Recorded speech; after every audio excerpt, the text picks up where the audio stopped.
Em nome do Pai, do Filho e do Espírito Santo. Amém. Louvado seja nosso Senhor Jesus Cristo, para sempre seja louvado. E que nós pedimos hoje para você, para todos nós, são as luzes do Espírito Santo, a sua compreensão, o seu esclarecimento, para que eu e você possamos crescer no conhecimento de Deus. E hoje nós estávamos lendo, hoje estávamos lendo e pedindo o Espírito Santo para todos nós. Lemos a parábola, o acontecimento, vamos dizer, do homem rico, aquele jovem rico que se aproxima de Jesus, vai dizer no capítulo 10 de São Marcos: Bom mestre, que farei para alcançar a vida eterna? Dobrando os joelhos diante dele, disse: Bom mestre, o que farei para alcançar a vida eterna? E Jesus vai dizendo os mandamentos para ele. Aí ele vai dizer: tudo isso eu tenho feito, o que me falta ainda? Uma só coisa te falta. Vai, vende tudo que tens e dá aos pobres, e terás um tesouro no céu. Depois vem e segue-me. Interessante, as passagens paralelas que são narradas em Mateus, em Lucas,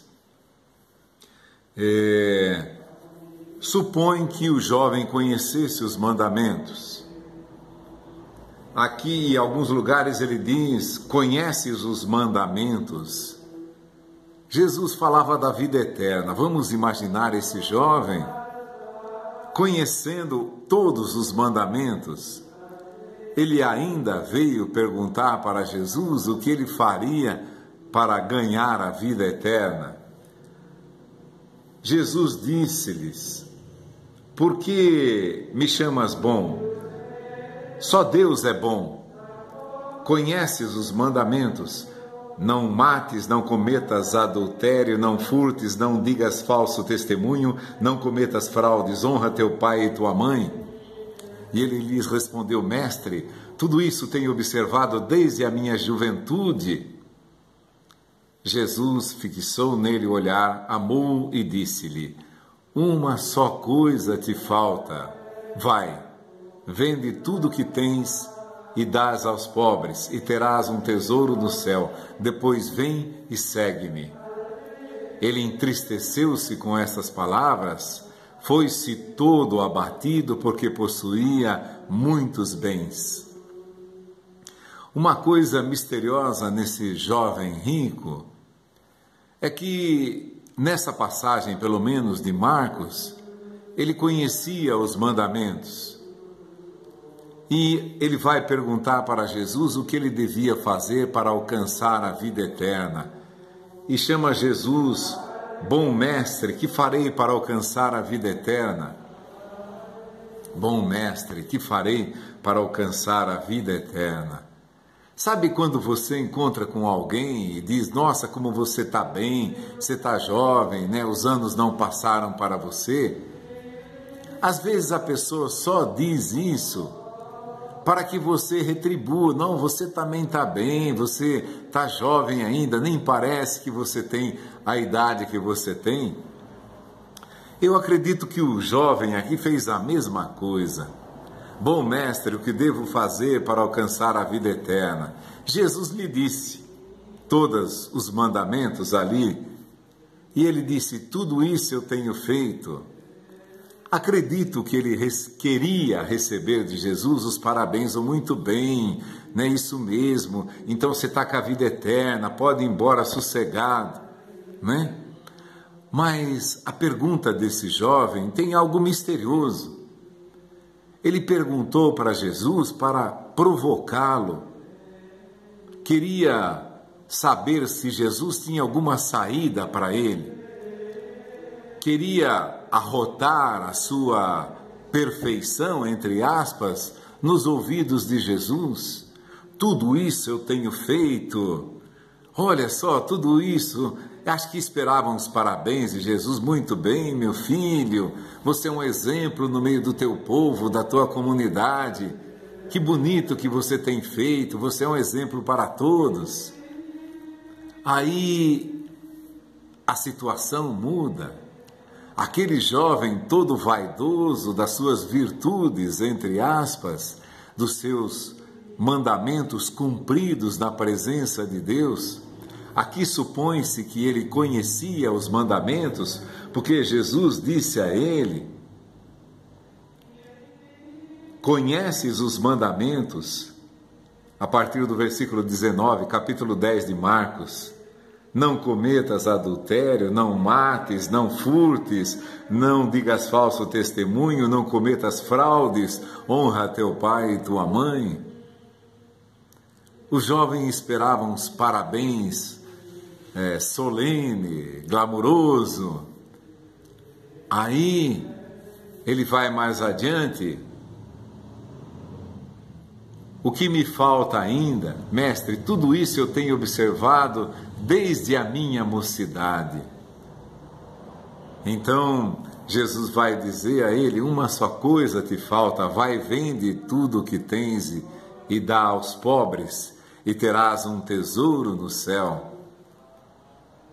Primeiro faltava fé para esse jovem, porque Jesus lhe prometera o tesouro, assim como falta fé para nós, quando nós nos fechamos em nossa vida, quando a vida que eu tenho é minha, o salário que eu tenho é meu, o carro que eu tenho é meu, porque foi eu que consegui com o meu trabalho, com o meu esforço. Nossa vida está cheia disso. Parece que você vê em cada pessoa o hálito da propriedade.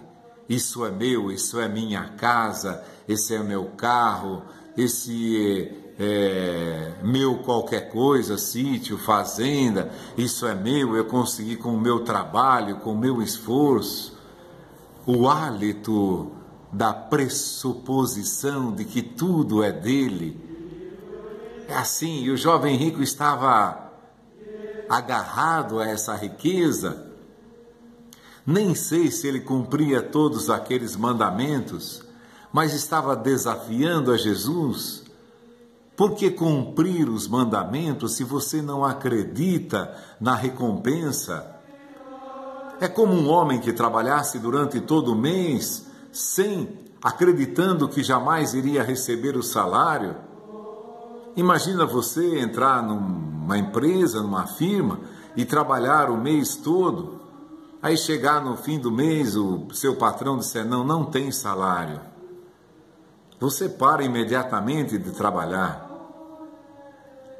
Ou então, você acredita no teu salário e você trabalha com afinco.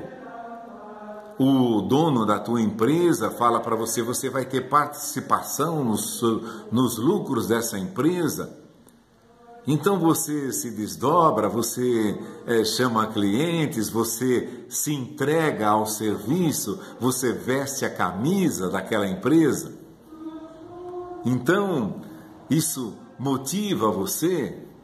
Aquele jovem parece que estava desmotivado. Cumprir os mandamentos para ele era uma obrigação sem retorno, sem esperança. Tudo isso eu tenho feito, que me falta ainda? É como se ele dissesse, sabemos que ele era rico, é como se ele dissesse: eu tenho feito todas essas coisas, mas o que eu vou receber em troca?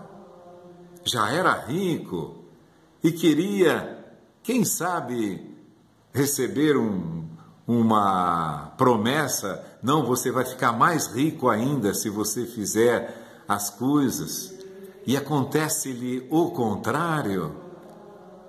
Jesus vai direto no sentido, razão pela qual era a razão que ele seguia os mandamentos, que ele cumpria os mandamentos de Jesus? Era uma proforma, era: olha o que eu estou fazendo, olha como eu sou bonzinho. Essa pressuposição também existia nele, porque ele disse: bom mestre, que devo fazer para ganhar a vida eterna? E Jesus lhe responde: por que me chamas bom? Bom é Deus. Deus é que dá da sua bondade para todos nós. Ele é que nos dá, Ele que é bom, Ele é que nos dá tudo. Então o jovem não tinha essa consciência que tudo tenha recebido de Deus, fosse a riqueza do seu pai, dos seus avós, de quem quer que fosse, ou dele próprio que teria conseguido. Mas ele não acreditava, assim como tantos outros que convivem conosco, não acreditam que tudo é dom de Deus. Olhe para o teto da tua casa, te abriga da chuva. Não, foi eu que consegui, eu construí, eu fiz um empréstimo, eu paguei em dia, eu lutei, eu chegava em casa tarde do trabalho. Não, ele não acredita que foi Deus que deu. Ele não tem gratidão, porque ele não acredita que todos os dons lhe foram dados para que ele conseguisse aquilo, a força para o trabalho, o ânimo. Você já viu uma pessoa que está em depressão profunda? Ele teve ânimo, todos nós tivemos o ânimo para conseguir o que temos. A nossa sobrevivência é bondade de Deus. Ainda hoje vi uma notícia, pessoas que ganham, estavam comentando sobre essa verba de aluguel que eles dão para as pessoas, para os políticos principalmente, e estava dizendo, comparando a verba que é dada para aqueles que não têm onde morar. Aqueles que recebem não dão glória a Deus. Bom mestre, que devo fazer para alcançar a vida eterna? Não acreditava nada daquilo que ele fazia. Acreditava que ele estava fazendo um favor para Deus, cumprindo ali os mandamentos, ainda os mandamentos da lei antiga. Mas agora ele queria a vida eterna e vai perguntar para Jesus e vem a resposta de Jesus. Faz os mandamentos? Eu faço tudo isso. Já pensou que, nossa, então você já conseguiu a vida eterna. Você é um rapaz muito bom mesmo. A realidade no nosso dia é essa. Cada um se pressupõe dono, proprietário de tudo aquilo que conseguiu. Uma das coisas mais lindas do povo judeu, claro, toda a transmissão da fé, mas há mandamentos muito peculiares, muito significativos na lei de Deus. Por exemplo, ao comprar uma terra, quando você comprava uma terra, você não tinha a propriedade, a escritura dela, definitiva. Você tinha um período de 50 anos. Se faltasse, por exemplo, 25 anos para o ano sabático, então você pagava metade da terra, porque depois daquele tempo você devolveria ao seu proprietário. Então era o uso da terra que você pagava, como arrendamento hoje. Então, e outra lei importante, preciosa, quando você tiver uma terra, você não ceifa até os limites do seu campo. Os limites do seu campo, por exemplo, você tinha, comum naquela época, uma plantação de trigo. Então você não ceifava até o limite do campo, ou seja, até a beira da estrada. Você deixava uma faixa na beira da estrada, para que todos aqueles que estivessem caminhando tivessem algo para comer, estava na beira da estrada. Como você vê uma passagem, os discípulos pegando as espigas e triturando as espigas na mão para comer as espigas de trigo. Então, não ceifavam até o limite dos campos. Deus fez sempre questão absoluta de que todo o povo judeu percebesse que aquilo era um dom aquilo lhes era dado. Vocês foram estrangeiros no Egito, então tratem bem os estrangeiros também. Então veja, principalmente naquele tempo, todas as viagens eram a pé dos pobres.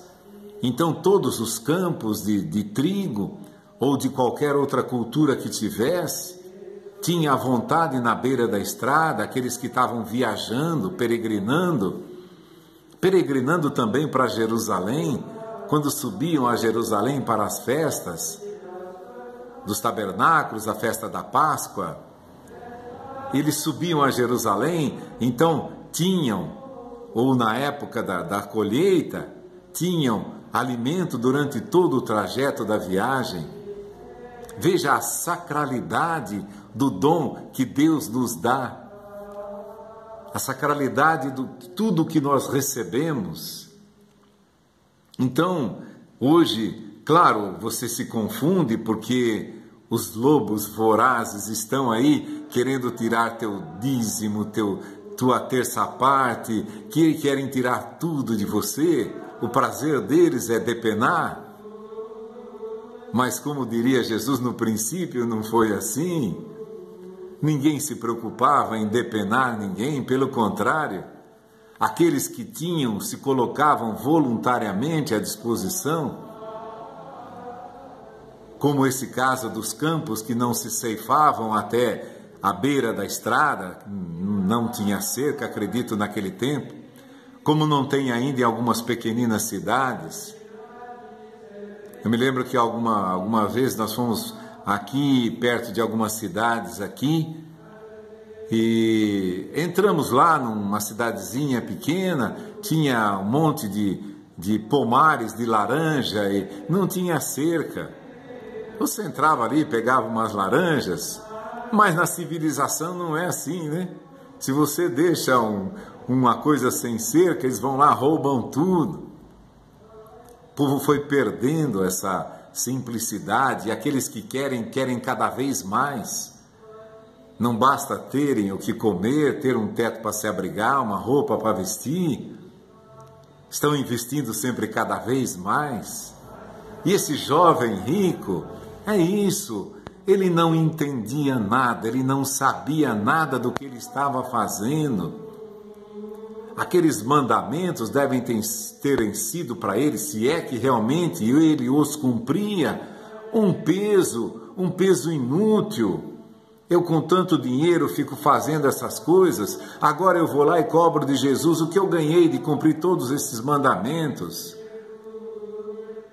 E vejam, Zaqueu também era rico, Zaqueu também era, só que a semelhança desse jovem rico, ou a contraposição desse jovem rico, era um homem rico também e disse para Jesus, Jesus não pediu nada para ele. A oferta voluntária de Zaqueu: Senhor, se eu roubei alguém, eu devolvo 4 vezes mais. 4 vezes mais. Ora, que realidade! A salvação explodiu naquela mente, naquele coração.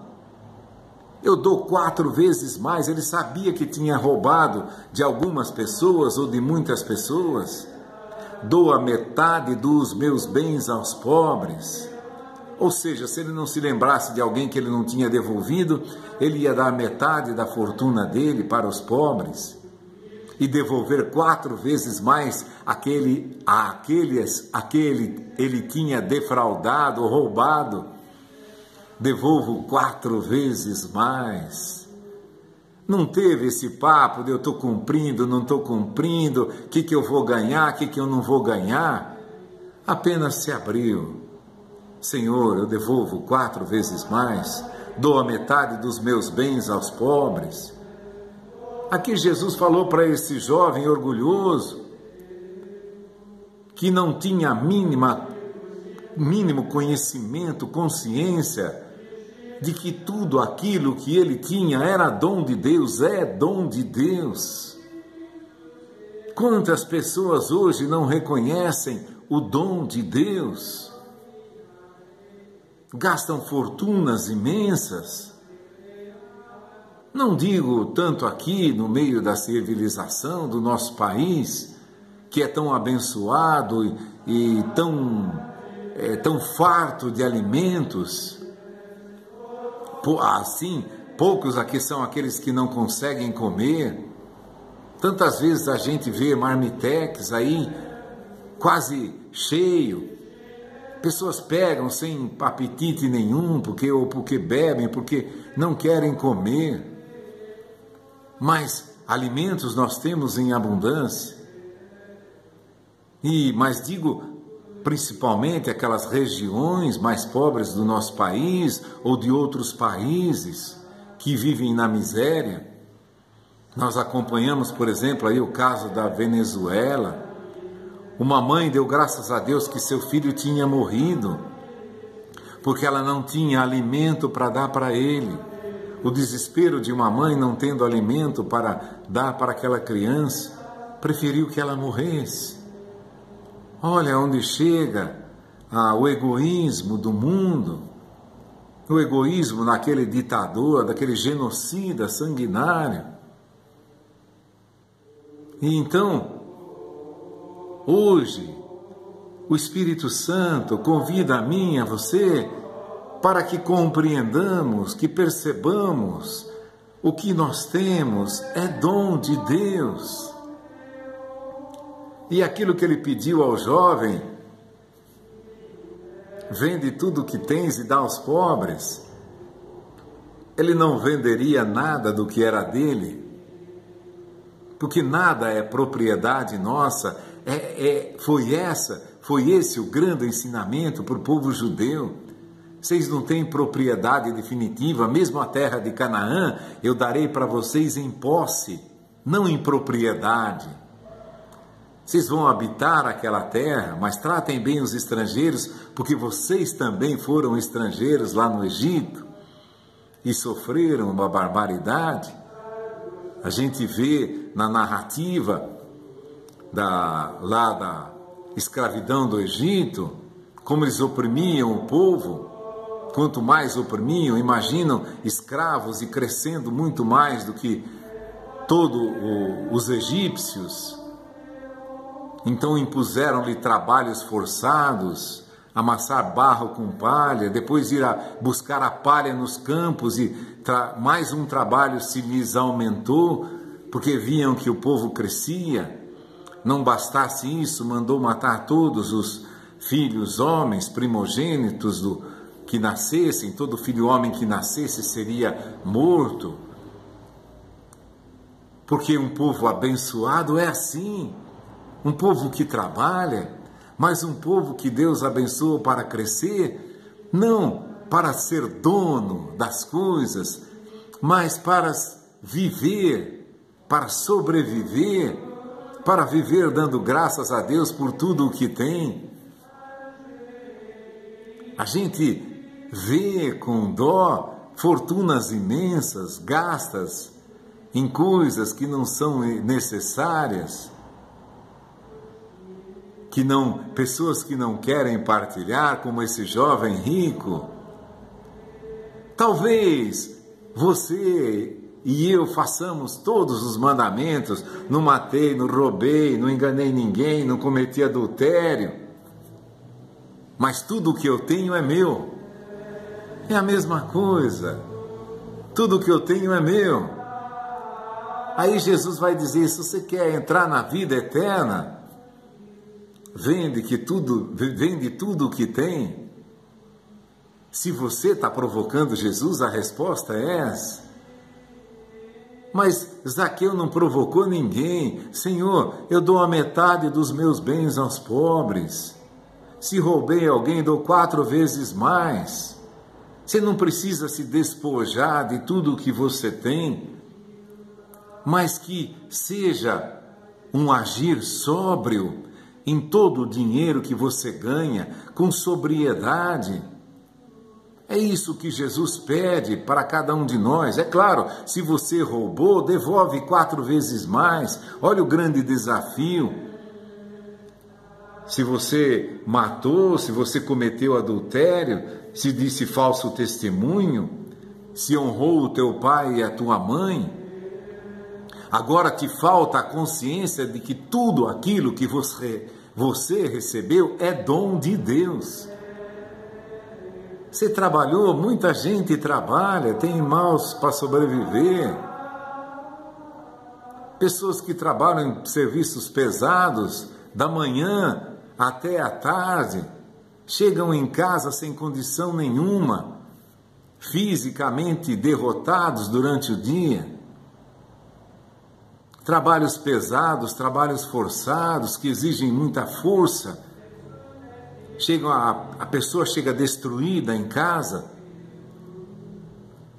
Aí vem um, vai dizer, eu trabalhei com dinheiro, porque tenho o dom de trabalhar, de mexer, de comprar e vender. Mas lá um dos livros sapienciais vai dizer, entre a compra e a venda, há muita mentira. Aqueles que se enriqueceram vendendo, comprando e vendendo coisas. Claro, temos as pessoas que fazem isso para sobreviver e sobrevivem, vivem de uma maneira simples. Não é disso que eu falo, mas aqueles que cada dia mais amontoam riquezas, enganando as outras pessoas. Imagina se cada uma dessas pessoas dissesse, se eu roubei alguém, se eu defraudei alguém, se eu cometi alguma fraude, como diz aqui, eu devolvo 4 vezes mais. Já por si só empobreceriam de maneira imediata. O convite de hoje, o Espírito Santo ilumine a mim, a você, a todos nós, a termos uma vida modesta, sóbria. Ninguém vai viver na penúria, não é isso, mas uma vida sóbria, tendo consciência daquilo que você gasta, olhando ao teu redor. Você não vive sozinho no mundo. Eu compro para mim, eu trabalho para mim, eu mereço ter conforto, eu mereço ter uma casa maior, uma mansão, uma casa na praia. Você pode ter aquilo que você puder, mas agir com sobriedade, com modéstia, não esbanjando além daquilo que é necessário. Então é isso o convite do Espírito Santo para mim e para você hoje. Peçamos a Deus essa grande graça para que Deus seja glorificado. Cada gesto desse glorifica a Deus. Cada gesto desse enaltece, enobrece os irmãos que vivem ao nosso redor. Se vendo em nós uma vida sóbria, apesar de termos posses, termos uma vida sóbria. A gente conheceu pessoas assim que, apesar de terem uma grande posse, viviam de maneira simples. É o que não aconteceu com esse jovem rico. Por isso que Jesus dá-lhe logo uma marretada no meio da cabeça. Vende tudo teus bens e dá aos pobres. E ele saiu cabisbaixo, abatido, diz aqui, porque possuía muitos bens. Não brinca com Deus.